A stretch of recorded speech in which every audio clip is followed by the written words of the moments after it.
Hello friends, welcome to my kitchen.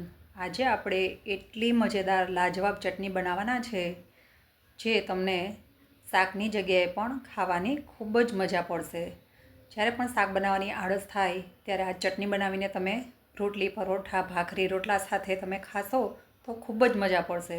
આ ચટણી બનાવવા માટે સિંગદાણા, તલ, આખા ધાણા, જીરું, એક મીડિયમ સાઇઝ ડુંગળી, લસણ, આદું, એક લીલું મરચું, લીલી ડુંગળી, લીંબુની સ્લાઈસ, ગોળ, હળદર, મીઠું, લાલ મરચું, ચીલી ફ્લેક્સ અને લીલા ધાણા થોડા લઈ લેવાના છે. આ બધી જ વસ્તુ આપણે જે ક્વોન્ટિટીમાં બતાવી છે એ ક્વોન્ટિટીમાં લઈ લેવાની છે, જેનાથી આપણે 3 થી 4 વ્યક્તિને સર્વ થાય તેટલી ચટણી બનીને તૈયાર થઈ જશે. ત્યારબાદ આપણે તૈયાર કરેલી બધી વસ્તુને વારાફરતી એકદમ આ રીતે ઝીણું ચોપ કરી લેવાનું છે.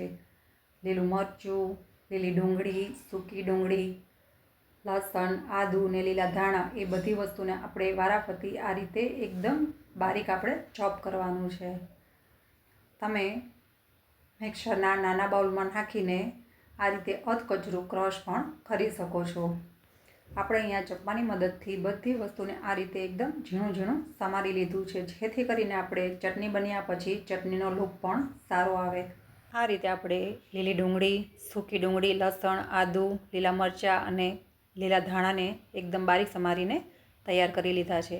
હવે આપણે એક જ ડીશમાં સાથે રાખેલા સિંગદાણા, તલ, આખા ધાણા અને જીરુંને એક કડાઈમાં નાખીને ધીમા તાપે 1.5 થી 2 મિનિટ સુધી શેકી લેવાના છે.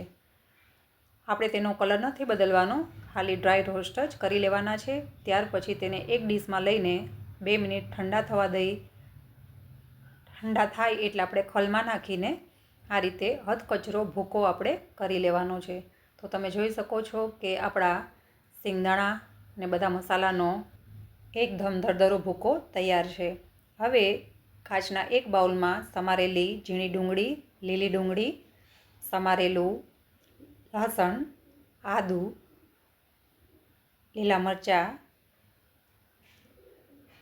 ને તૈયાર કરેલો સિંગદાણાનો દરદરો ભૂકો.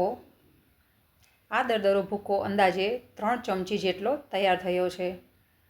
ત્યાર પછી લાલ મરચું પાવડર 1 ચમચી અને અડધી ચમચી ચીલી ફ્લેક્સ, 1 પિંચ હળદર, સ્વાદ પ્રમાણે મીઠું. દરેક વસ્તુ સ્વાદ પ્રમાણે ઓછું વધારે કરી શકાય. ત્યાર પછી અડધી ચમચી ગોળ અથવા ખાંડ પણ લઈ શકો. ત્યાર પછી એક વઘારિયામાં આપણે 3 મોટી ચમચી તેલ ગરમ કરવાનું છે અને આ તૈયાર કરેલા ચટણીના મિશ્રણમાં આપણે થોડું થોડું આ રીતે ઉપરથી રેડી દેવાનું છે.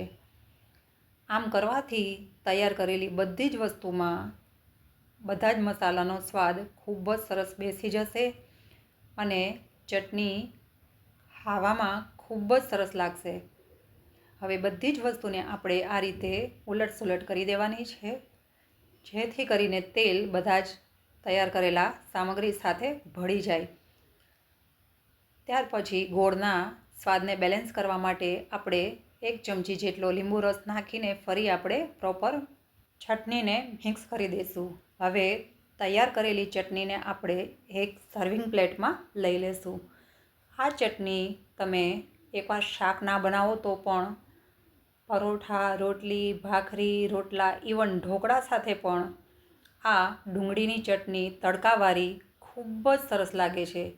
આ ચટણીને તમે ફ્રીજમાં સ્ટોર કરીને 8 થી 10 દિવસ સુધી ઉપયોગમાં લઈ શકો છો. આ ચટણીનો ઉપયોગ તમે ગ્રેવીવાળા શાકમાં કે પંજાબી શાકમાં ફક્ત 1 થી 2 ચમચી નાખીને બનાવી જોજો. સબ્જીનો સ્વાદ બમણો થઈ જશે અને ખાવામાં ખૂબ જ સરસ લાગશે. શાક માટે ગ્રેવી પણ નહીં બનાવવી પડે. ફક્ત 2 ચમચી આ તડકાવાળી ડુંગળીની ચટણીનો ઉપયોગ કરીને શાકને એકદમ સ્વાદિષ્ટ બનાવી શકશો. તો ફરી મળી એક નવી રેસીપી સાથે. આજની રેસીપી તમને ઉપયોગી લાગી હોય તો લાઇક, શેર, સબસ્ક્રાઈબ કરજો. Thank you for watching.